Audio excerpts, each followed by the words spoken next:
Cik Fatah, untuk bersama dengan tuan-tuan perempuan di bawah tajuk menyantuni pesakit COVID-19.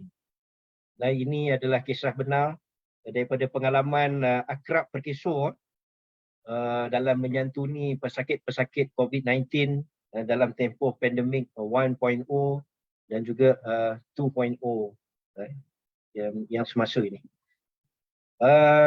Untuk makluman tuan-tuan dan puan-puan, sebagaimana sedia maklum, dalam tempoh kerajaan menghadkan pergerakan rakyat, maka program akrab perkesho ini diterhadkan, dilimitasikan dan tidak dibuka secara umum kerana kita bimbang dia boleh memberi impak ialah positif ataupun negatif, terutama khususnya bila ada jangkitan di kalangan peserta yang turut serta di dalam program CSR ini. Untuk makluman, sebagaimana slide yang ada bersama dengan tuan-tuan perempuan, dalam tempoh pandemik COVID-19 ini, akrab perkesho bekerjasama dengan unit psikologi di bawah pimpinan Puan Fauziah. Daripada bermulanya pandemik pada Mac tahun 2020 yang lalu, dan sehinggalah pada hari ini, 8 aktiviti utama ini masih berterusan.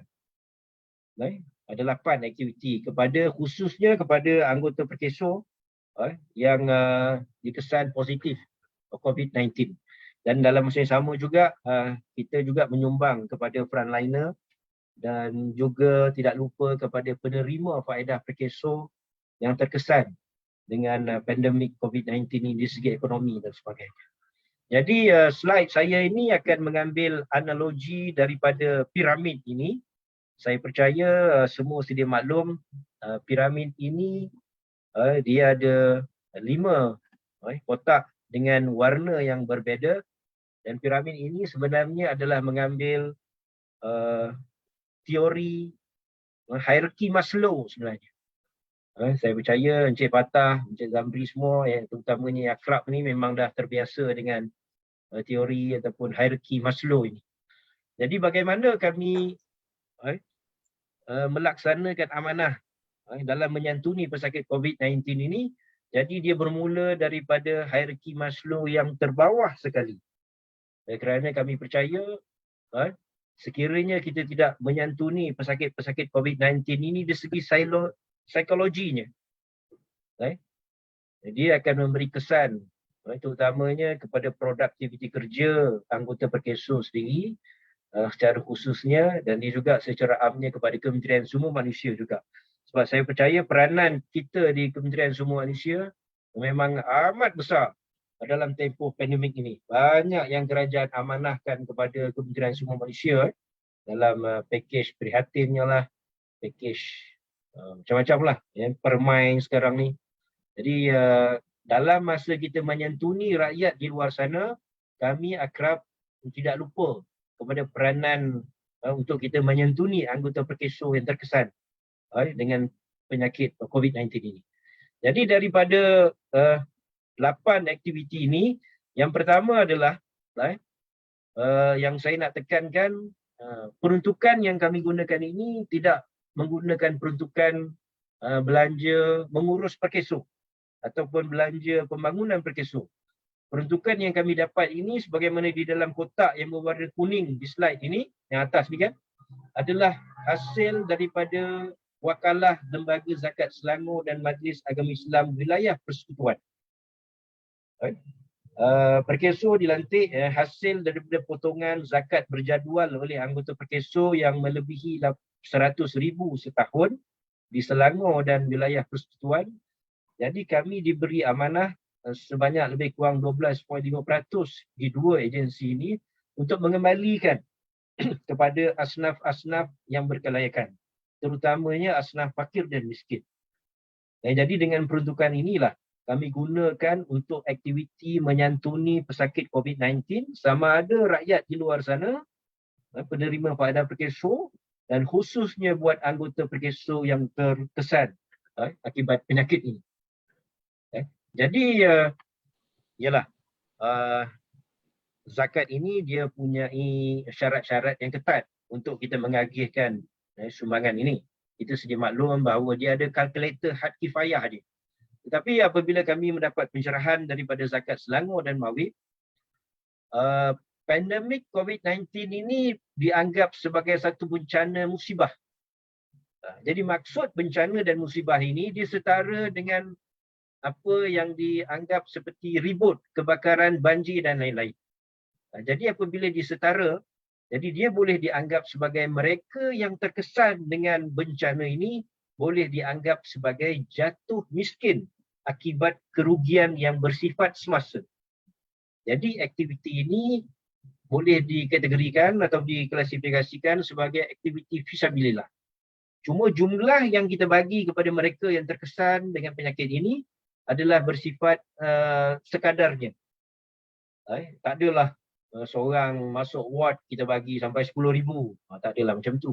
Jadi jumlah sekadarnya bermaksud dalam bentuk token. Keutamaan kepada mereka yang terjejas akibat kurang pendapatan. Jadi ini kami dapat punca kuasa daripada pihak Zakat Selangor dan Mawib. Jadi maknanya kita tak perlu menggunakan kalkulator had kifayah nak memastikan mereka yang terkesan ini adalah asnaf fakir dan miskin. Dia ada kiraan je kan. Kita boleh menganggap sebagai mereka ni jatuh miskin akibat kerugian semasa. Jadi jelas di mana peruntukan yang kita gunakan. Dan selain daripada wakalah lembaga zakat dan Selangor dan wilayah ini, anggota Perkeso sendiri pun sebenarnya menyumbang. Dalam tempoh tahun 2020 yang lalu, tuan-tuan dan puan-puan, ada 2 bulan gaji anggota Perkeso, mana-mana yang sukarela nak potong dalam jumlah 2%, 5% dan 10%. Kita dapat lebih kurang dalam 1,527 anggota yang sukarela untuk membuat potongan gaji dalam bulan 4 dan bulan 5, dan kita menerima hampir dalam RM400,000 untuk kita melaksanakan program CSR ini. Jadi berbalik kepada 8 aktiviti utama tuan-tuan dan puan-puan. Yang pertama adalah yang nombor 1 ni. Apa yang kami beri adalah bekalan makanan asas. Khusus buat keluarga kepada anggota Perkeso yang ditahan di dalam wad. Yalah, bayangkan kalau dalam satu family itu punya 5 anak. Yang ditahan di wad adalah mak dan ayahnya. Itu khusus anggota Perkeso. Maka keluarga yang tertinggal di rumah tuan-tuan dan perempuan akan ada kesan psikologinya. Perasaan bimbang, emosinya terganggu. Mak ayah dah tak ada. Jadi bekalan makanan kita sedia maklum dalam tempoh PKP ini mereka susah nak beli di luar. Dan apatah lagi sekiranya mak ayahnya tak ada. Dan kita sedia maklum dalam tempoh PKP ini kadang-kadang kita ni kuat makan. Kita kejap tengok TV makan, lepas senaman pun makan. Sentiasa ada di meja ataupun di mana-mana ni krepek-krepek dan sebagainya. Yalah dah tak ada buat apa-apa kan. Jadi penuh dengan aktiviti makan. Jadi bekalan makanan asas ini biasanya kami bagi dalam bentuk gambar ni lah. Telur, beras dengan kadar harganya RM300 untuk satu keluarga. Itu untuk memastikan basic needs mereka yang terkesan ini tidak terganggu lah. Mereka boleh meneruskan hidup sebab tak ada makan. Ini adalah basic needs dari segi hierarki Maslow ini. Dan aktiviti kedua adalah allowance harian. Yang ini juga kami anggap sebagai psychological needs ataupun basic needs. Sebab anggota yang terutamanya yang sambilan, apabila mereka dikuarantin, gaji mereka tidak dibayar. Sebab anggota sambilan ni lah gaji hari kan. Ada kerja, ada gaji. Tak ada kerja, tak ada gaji. Jadi bayangkan kalau dalam tempoh kuarantin ini dulu mengambil masa 14 hari. Gaji anggota sambilan ni katalah RM50 sehari. Kalau RM50 kalikan 14 hari, mereka akan kehilangan pendapatan sebulan sebanyak RM700. Di situlah kadang-kadang mereka nak bayar duit motor, makan, sewa rumah. Terutama ni yang tinggal di kawasan bandar-bandar besar ni. Jadi kami merasakan bahawa kita perlu bantu anggota sambilan yang terkesan akibat di kuarantin ini. Jadi jumlahnya kami tetapkan, katalah dia di kuarantin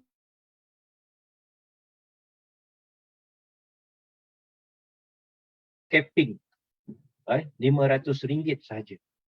Katalah jumlah kuarantin dia tu adalah sehari saja. Jadi kita akan bagi mengikut kadar yang tidak lebih. Tak adalah kita bagi RM500 walaupun kuarantinnya sehari ataupun 2 hari. Kita mengambil kira satu hari mengikut berapa gaji anggota sambilan ini. Katalah gajinya RM50, maka kita bayar RM50.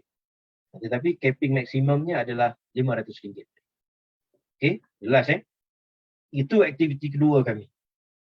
Yang ketiga, di samping keluarga yang terkesan akibat ibu dan bapa mereka ditahan di ward, kami juga merasakan bahawa yang warna hijau ni di kotak hierarki Maslow adalah safety needs.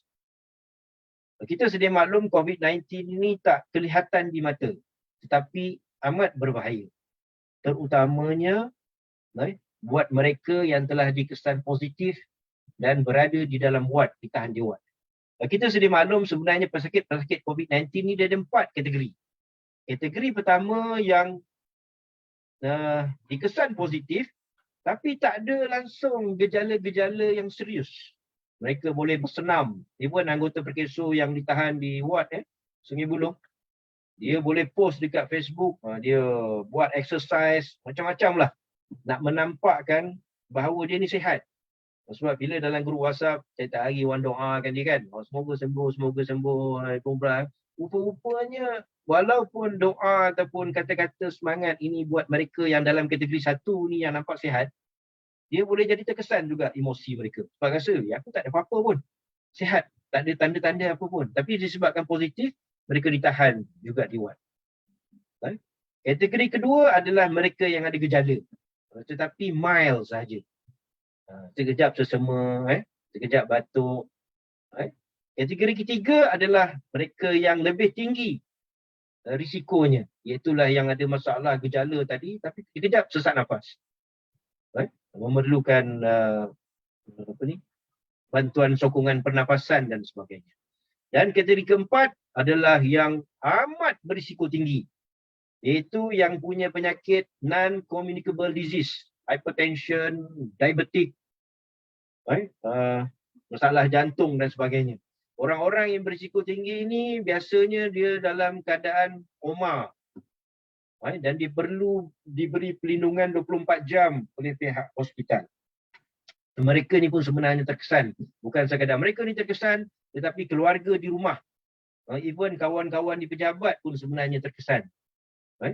Bimbang dengan keadaan anggota yang dalam kategori keempat dan juga kategori ketiga ni.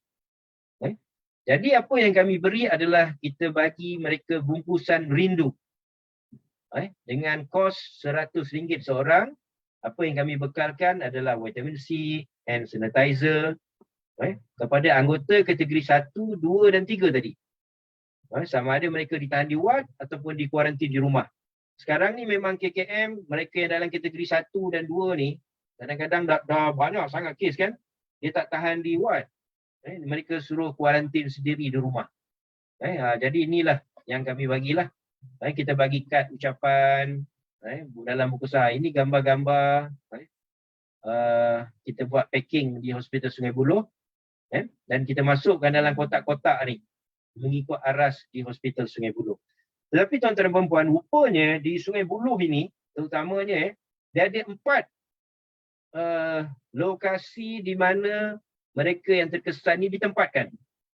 Mereka yang tak serius ditempatkan di hostel, asrama, di college. Mereka yang serius sikit diletakkan di kluster, di pusat kluster. Dia ada 2 pusat kluster ni. Satu yang penyakit apa dulu tu? Kusta kan?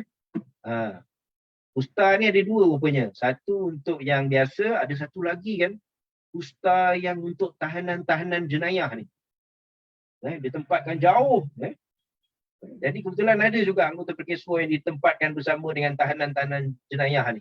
Orang bayangkan, dibangun pagi je, dia dihantar di Sungai Buloh tu malam. Kan, gelap-gelap, tahulah, dekat pusat kusta tu. Besok-besok pagi dia bangun je, dia beritahu saya, ramai tahanan-tahanan bergari-gari. Dia pun terkejut. Saya sendiri, saya peribadi telah menghubungi Hospital Sungai Buloh supaya anggota yang disalah tempat ni diletakkan di pusat kusta yang sebenar. Dia pun nak risau juga sebenarnya. Jadi ni bungkusan rindu yang kita bagi, dan mereka yang lebih serius ditahan di ward lah, di Hospital Sungai Buloh. Jadi ni empat tempat di mana pesakit-pesakit yang mengalami COVID-19 ni ditempatkan di Sungai Buloh. Memang ada lokasi-lokasi yang berbeza. Memang seram juga sebenarnya bila kita nak pergi Sungai Buloh tu. Dan kebetulan rumah saya di Sungai Buloh. Seolah-olah Tuhan aturkan jadi mudah saya nak berurusan. Siang malam pergi sana, time cuti pun pergi sana. Saya pun juga sebenarnya melatih isteri dan anak-anak saya untuk turut sama dalam aktiviti CSR ni, tuan-tuan dan puan. Okey, itu safety needs yang ketiga. Yang keempat adalah urusan pengemudian. Untuk makluman tuan-tuan dan puan-puan, memang daripada 4 kategori mereka yang terkesan dengan COVID-19 ini, kita ada anggota perkeso yang meninggal dunia. Ada seorang anggota perkeso yang meninggal dunia, mereka yang terletak di kategori 4 yang berisiko tinggi ni tadi. Dia ada buat dialisis sebelum ni kan. Jadi apabila saya mendapat berita bahawa ada anggota yang meninggal dunia ini, itu pada masa cuti Taipusam 28 Januari yang lalu. Masa tu saya tengah beli-beli barang dengan family kan. Petang tu saya terima telefon bahawa sahabat kita ni meninggal dunia.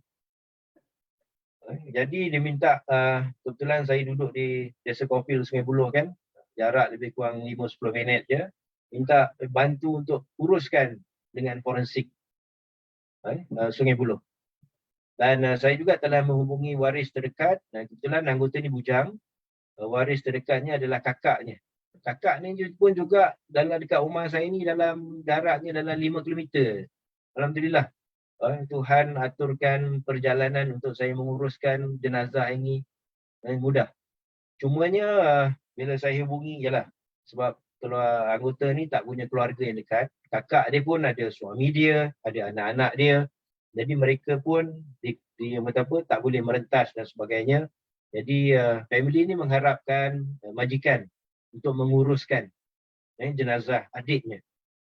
Dan daripada perhubungan saya dengan keluarga anggota ini, kakaknya, mereka memang bukan di kalangan yang berkemampuan untuk ataupun berpengalaman menguruskan jenazah COVID-19 ini. Apatah lagi jenazah-jenazah biasa pun mereka tak tahu macam mana nak uruskan. Jadi pengalaman saya menguruskan jenazah COVID-19 ni, tuan-tuan dan puan, saya rasa amat berharga sekali. Sepanjang saya berkursus atau berkhidmat di perkeso hampir 20 tahun dan 5 tahun di swasta, memang saya biasa uruskan jenazah ni. Kalau di taman-taman ni, kita JK masjid, penduduk dan sebagainya, kita kononnya yakinlah, dengan confidentnya, tak apa, saya boleh uruskan, dah biasa. Tapi rupanya Tuhan uji tahap keyakinan kita ni, tuan-tuan dan puan. Di saat saya menghubungi forensik Sungai Buloh pada petang 28 Januari, masa tu hari Khamis, kebetulan masa tu cuti umum, jadi mudah. Saya hubungi forensik bagi tahu sebenarnya syarat untuk mengemumikan jenazah COVID-19 ini telah dibuat SOP. Dia perlu dikebumikan di tanah perkuburan Kota Damansara. Dia ada Section 9 kalau tak silap saya lah. Mengapa ditempatkan di lokasi tersebut? Sebabnya mereka tak nak jenazah ini berisiko kan. Jadi urusannya mudah. Bila terus bawa ke tanah perkuburan Kota Damansara, jadi mereka ada satu tempat yang dikhususkan untuk semua jenazah COVID-19. Jadi proses pengebumian akan lebih lancar. Jadi tak adalah terganggu. Maksud saya tak terganggu ni, ialah van jenazah masuk. Jadi kalau ada van-van jenazah yang bukan bersifat COVID-19, jadi mereka ni tak boleh diasingkan. Sebab sedia maklumlah, bila ada jenazah COVID-19 ni, kita tak boleh ramai-ramai kat tanah perkuburan tu. Tetapi yang bukan jenazah COVID-19 ni, biasalah. Satu bas kadang-kadang datang, majikan-majikan, keluarga dan sebagainya. Jadi bila diasingkan jenazah COVID-19 ni, jadi mudah. Itu syarat utamanya. Kemudian bila saya terima maklumat daripada forensik sebegitu, saya pun hubungi keluarga anggota di kampung, ayahnya di Felda Sebartak, Teriang, Pahang. Saya beritahu ayah dia, Tuan Haji, anak ni lah takziah dan sebagainya kan. Cuma nak maklumkan bahawa jenazah anak tuan ni terpaksa dikebumikan di Kota Damansara. Sebab syarat-syarat yang ditetapkan, urusannya lebih mudah. Sebab kalau kita nak bawa balik daripada Sungai Buloh ke Teriang, lebih kurang mengambil masa 3 jam. Jauh. Risikonya macam-macam. Pada mulanya ayah dia selesa. Setuju, tak ada masalah. Saya pun okeylah, bolehlah. Kemudian bila kata dah boleh tu, kita pun hubungilah mereka-mereka yang boleh bantu uruskan tayamum, van jenazah dan sebagainya. Saya pun maklumkan kepada forensik, okey, alhamdulillah keluarga bersetuju. Tapi sebenarnya tuan-tuan dan puan, persetujuan itu cuma dalam tempoh 10 minit je. Selepas 10 minit tersebut, bonda kepada jenazah ini hubungi saya semula. Dan kakak dia pun hubungi saya semula. Mereka memohon supaya jenazah ini dibawa balik juga ke Teriang, Pahang. Sebab dah lama sangat ayah dia tak jumpa anak dia ni. Yalah, PKP kan, tak boleh merentas negeri daerah. Jadi saya pun call balik semula forensik Sungai Buloh, bertanyakan hasrat ayah keluarga ini. Forensik bagi tahu okey, tak ada masalah, tetapi dengan 4 syarat yang perlu kita uruskan.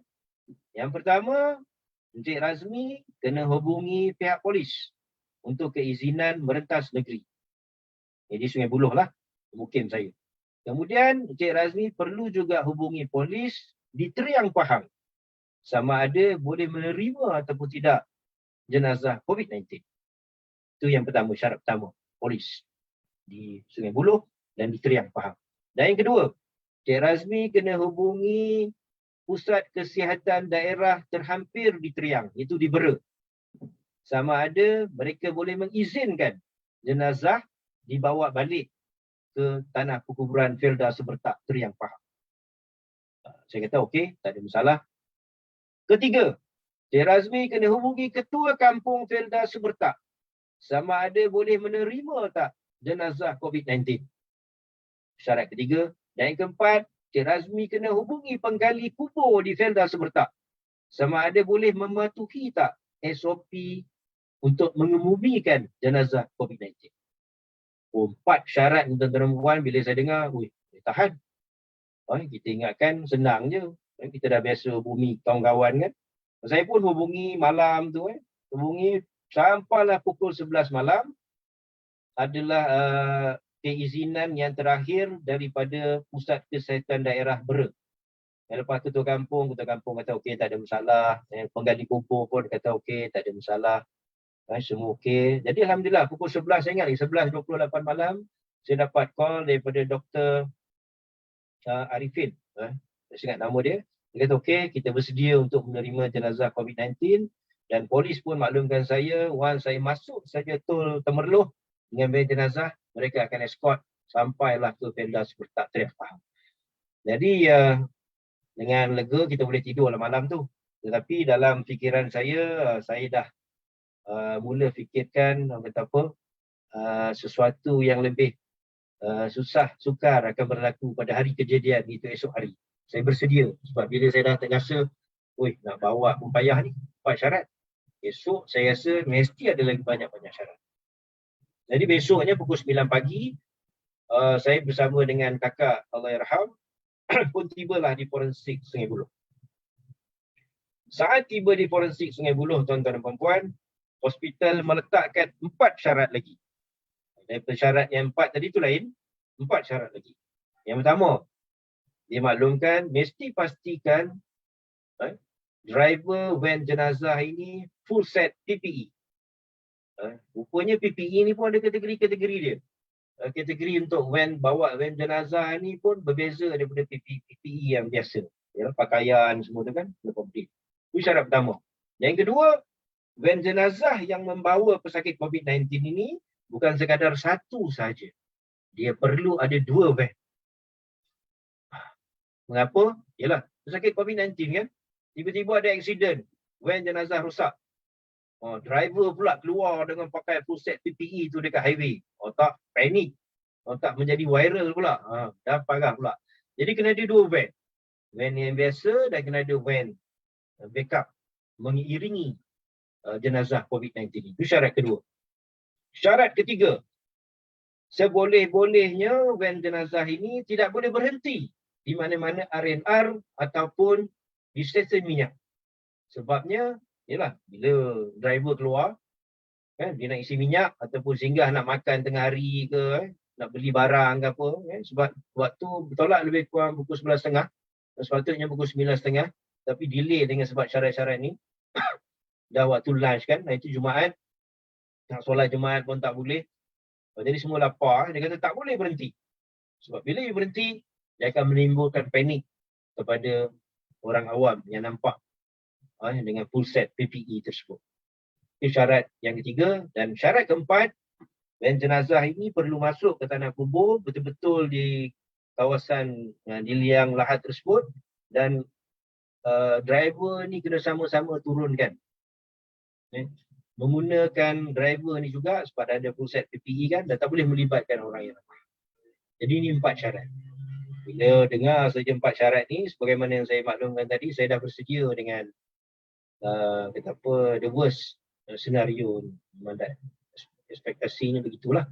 Saya pun hubungi van jenazah, ustaz yang menguruskan ni, dan alhamdulillah mereka bersetuju dengan kos tambahan lah, dengan syarat-syarat yang ditetapkan oleh pihak hospital.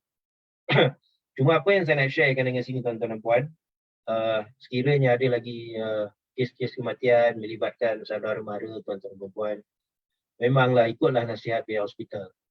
Sebab pengalaman saya sebelum ni malam untuk menguruskan urusan ini dan semasa di hospital, hanya Allah sahaja yang tahu, tuan-tuan dan puan, negosiasi kita dengan pihak hospital dan sebagainya.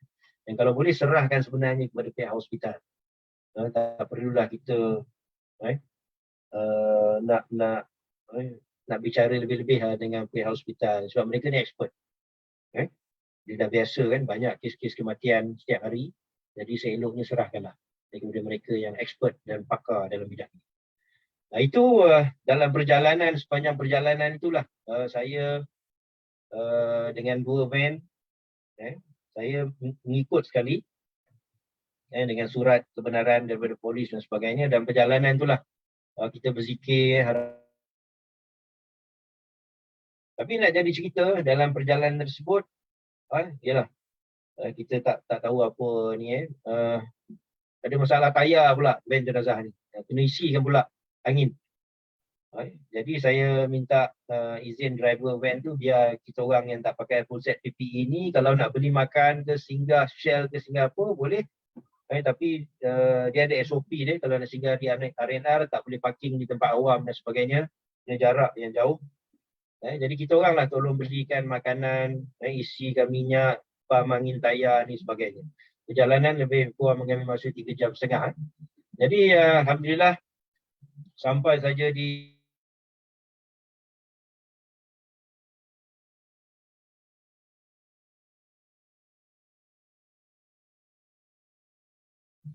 dan saat tiba di tanah perkuburan, ini memang ada drama lagi juga sebenarnya. Bila tiba di tanah perkuburan, kita sedia maklum bahawa tidak semua boleh berada di tanah perkuburan, masuk ke tanah perkuburan tersebut. Perlu jarak daripada luar dan sebagainya. Tapi ialah hati seorang ibu dan ayah mana yang tak terkesan, yang sedih saat melihat anak bongsu, bukan anak bongsu, anak kesayangan mereka yang dah lama tak jumpa kan, nak juga melihat wajah anak ni. Sebab tak boleh buka kan, bila dia dah bungkus, dia buat 3 lapis tu, kita tak boleh lihat lagi wajah jenazah ini. Cuma sebelum kita tayamum jenazah Allahyarham ini, saya telah buat video call dan tunjukkan di handphone lah gambar ataupun wajah akhir jenazah anaknya kepada keluarga, ibu dan ayah mereka. Jadi pada awalnya dah janjilah, tapi bila saat di tanah kubur lain jadinya. Dan yang sedikit sedihnya tuan-tuan dan puan, stigma rakyat Malaysia ni terhadap sakit COVID-19 ni memang masih ada lagi lah. Masih ada rasa risau dan sebagainya. Even polis di Pemda Sebertak tu pun menasihatkan kami bahawa hanya selepas 3 hari sahaja ibu dan ayah jenazah ini boleh ziarah di kubur anaknya. Dia kena lihat dari jauh saja. Selepas 3 hari baru boleh pergi ke kubur tu. Bila dengar SOP macam tu, mak ayah dia apa lagi? Ya? Halo? Apa Encik Fatah? Tak ada apa Tak dapat teruskan. Jadi ibu ayah dia lagi makin sedih lah. Dahlah datang, ingat boleh tengok wajah, tak boleh pula. Tak boleh masuk lagi pula. Tapi yang sedihnya tuan-tuan dan puan, bila saya tiba di tanah perkuburan tersebut, rupanya liang lahat jenazah ini digali cukup jauh. Dia pun diisolatkan jauh daripada tempat-tempat biasa kubur ni. Kubur tu kelapa sawit. Kebetulan Pahang masa tu banjir kan, banjir besar. Jadi ada kesan-kesan lumpur dan sebagainya. Digali di kawasan yang jauh daripada tanah kubur biasa. Even ayah dia pun mengadu pada saya, dia sebut satu perkataan yang tak sedap didengar lah.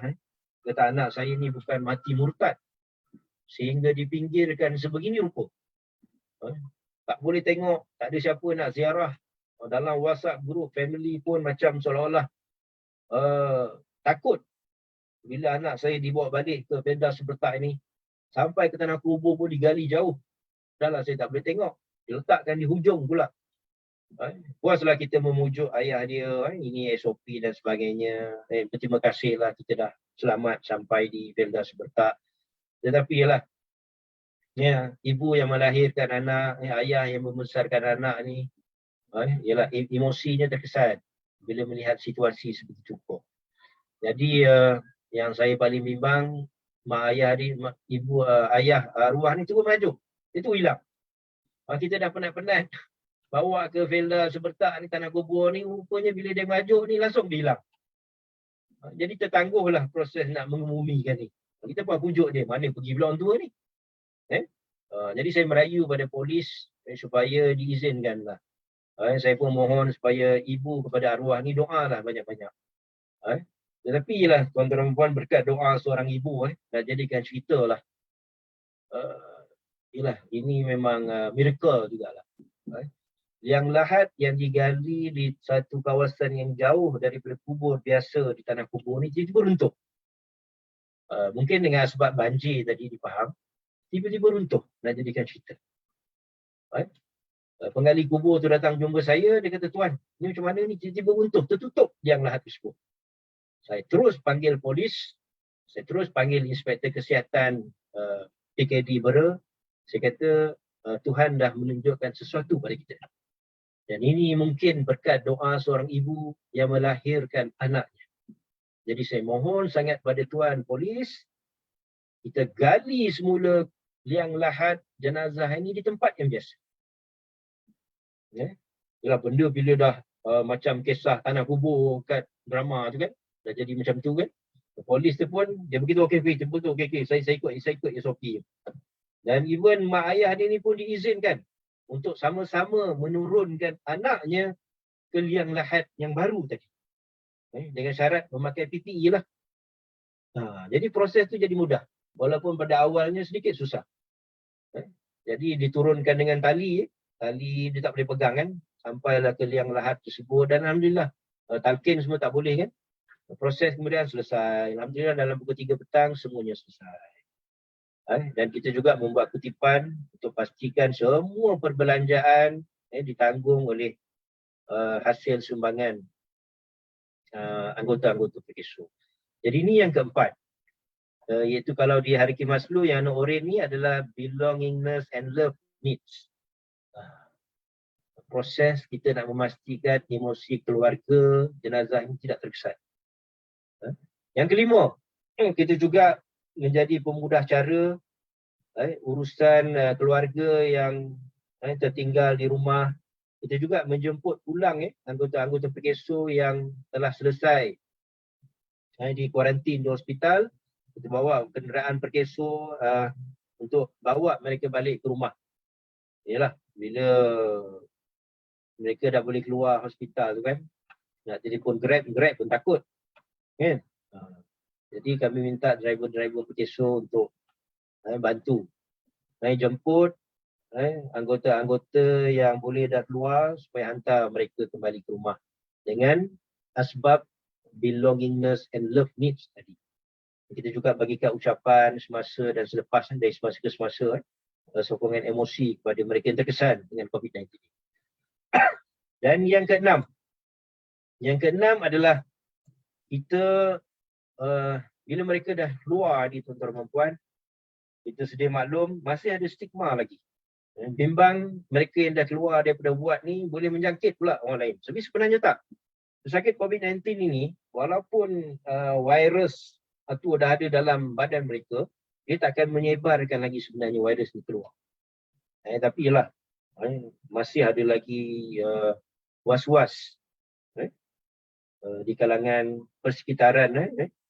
Jadi kita beri sokongan emosi kepada anggota-anggota yang terkesan ini. Kita dalam grup WhatsApp, kita tubuhkan grup WhatsApp di kalangan semua yang positif ini. Even kita buat bicara ilmu. Kita jemput mereka yang positif ini untuk berkongsi pengalaman dan share dengan anggota-anggota lain-lain supaya esteem NIPS ini kuat kembali selepas mereka keluar daripada pusat-pusat tahanan tadi. Yang ketujuh, bila kita dah buat bicara ilmu tu, kita kongsikan dalam media-media sosial petikan-petikan kata-kata pengalaman mereka semasa di hospital dan sebagainya. Even kita minta ketua eksekutif sendiri untuk beri ucapan khas sebelum bicara ilmu itu dimulakan. Kita juga selitkan petikan-petikan doa yang berkaitan dengan COVID-19 ini, buat anggota yang terkesan dengan penyakit ini di dalam perhimpunan pagi dan sebagainya. Dibaca sendiri oleh ketua eksekutif kita. Jadi itulah 8 aktiviti yang kami nak kongsikan dengan tuan-tuan dan puan dalam tempoh pandemik COVID-19 ni, tuan-tuan dan puan. Jadi bagaimana 8 aktiviti ini disusun? Dia berbalik kepada hierarki Maslow mengikut warna ini. Even sehingga hari ini pun masih lagi ada anggota PKSU yang terkesan positif dan sebagainya di kuarantin. Kita masih meneruskan bungkusan rindu inilah, bekalan makanan asas melalui wakil-wakil akrab di Sabah, Sarawak, di seluruh Malaysia. Okey, sekian dari saya, dan sekiranya tuan-tuan ada sebarang soalan boleh tanya di dalam ruang chat ataupun boleh unmute mic tuan-tuan. Itu saja Encik Fatah. Okey, terima kasih Cik Razmi atas perkongsian. So saya jemput sahabat-sahabat yang lain, peserta semua, sekiranya ada sebarang persoalan boleh unmute dan kemukakan soalan.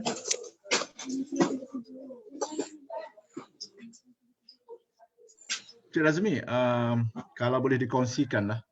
So statistik yang ada pada jabatan lah. So berapa ramai kaki tangan PKSU yang terkesan disebabkan oleh pandemik ni? dalam lingkungan 70 orang pun. So besar, ramai jugalah yang terkesan itu anggota 70, so dia akan melibatkan keseluruhan keluarga jugalah yang akan terkesan yang disebabkan oleh pandemik ni. Dia mungkin tugasan kami ni memang terdedah. Kita bertahan selama 7 bulan, tak ada anggota yang positif lah. Daripada bulan Mac sampailah membawa ke hujung tahun 2020. Kita dikesan positif pada awal 2021. Sebab mungkin yalah, kita kena buat saringan kesihatan dengan foreign worker kan.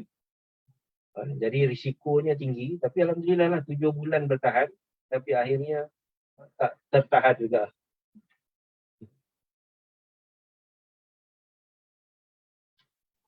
Mungkin boleh dikongsikan juga Encik Razmi, reaksi daripada ahli-ahli yang terkesan lah bila tim Perkeso, tim Akrab Perkeso ni melaksanakan inisiatif di bawah program ni kan. So apa reaksi mereka lah terhadap perkara yang telah dilaksanakan? Alhamdulillah Encik Fatah, tuan-tuan dan puan, reaksi yang kami terima memang sebenarnya mengharumkan nama Akrab dan unit psikologi di Perkeso. Yalah, yang kita banyak bantu ni sebenarnya di segi emosi, benda yang tak kelihatan. Kan kita buat kerja-kerja Akrab ni, mendengar, walaupun orang kata mendengar ni apa, dengar je tak ada buat apa. Tapi di saat kita hadir dengan kad-kad ucapan itu sahaja, ramai yang call saya, menitik-menitik air mata, WhatsApp dan sebagainya. Barulah orang kata apa, setiap masalah itu adalah peluang untuk kita war-warkan sebenarnya peranan Akrab dan unit psikologi ini. Alhamdulillah nama-nama Akrab dan unit psikologi ini disebut-sebut sehingga pada hari inilah Puan G ni jadi glamour dekat Perkeso sampai hari ini. Tapi bukan itulah yang kita hendak sebenarnya, kan? Yang penting kita usaha yang terbaik, ikhlas, permudahkan urusan mereka yang terkesan, dan insyaAllah kita percaya do goods, insyaAllah good thing will come to us. Cik Fatah. Terima kasih Cik Razmi. Sebenarnya bagus, betul lah. Orang kata dalam kita menghadapi senario semasa ni, cabaran yang cukup besar lah. Dan pengalaman saya sendiri pun bila kita mengendalikan rakan-rakan kita, termasuk juga kaki tangan kementerian secara keseluruhan lah, dan juga jabatan, bila mereka dijangkiti oleh COVID ni, sebab ini bukan pilihan, dan ini dan COVID ni dia tak mengenal siapa orang itu. Dan bila individu tersebut orang kata dijangkiti, memang memberi tekanan perasaan, jiwa dan perasaan kepada mereka lah, kerana akan berlaku pemulauan, pengasingan, stigma negatif kepada mereka. Dan saya rasa apa yang dikongsikan oleh Cik Razmi tadi sebenarnya memberi satu maklumat yang cukup berguna lah kepada kita, dan kita sebenarnya yang orang kata sebagai rakan sekerja perlu orang kata bersama-sama untuk membantulah sahabat-sahabat kita yang memerlukan. Tak kiralah mereka tu di peringkat mana sekalipun, saya rasa yang paling dekat dengan kita adalah rakan sekerja kita lah, selain daripada ahli keluarga kita, sebab ini merupakan keluarga besar kita juga. Okey, kita ada soalan ni Cik Fatah. Ya. Mungkin boleh jawab Cik Razmi.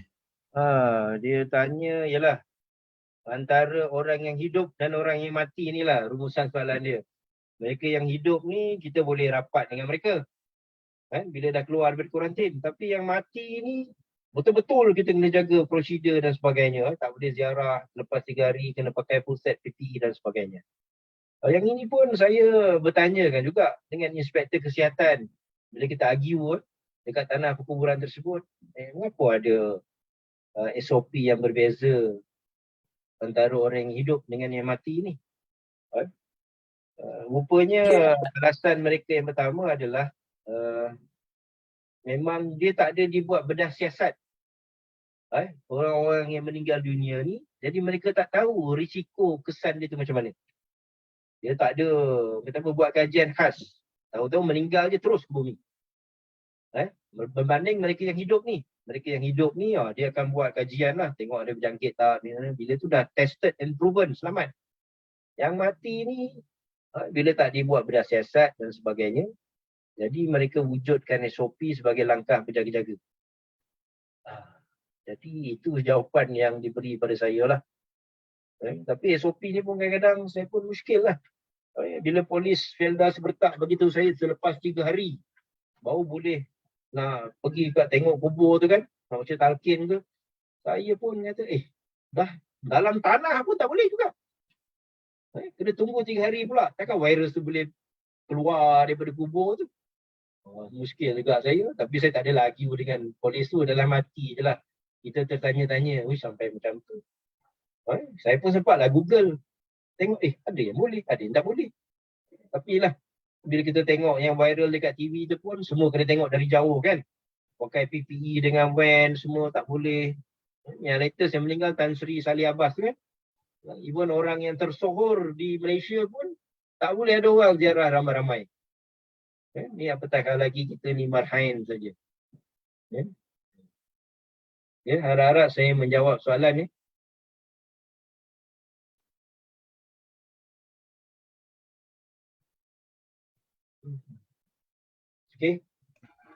Okey, saya rasa kalau tak ada persoalan, kita akhiri sesi ni lah Encik Razmi.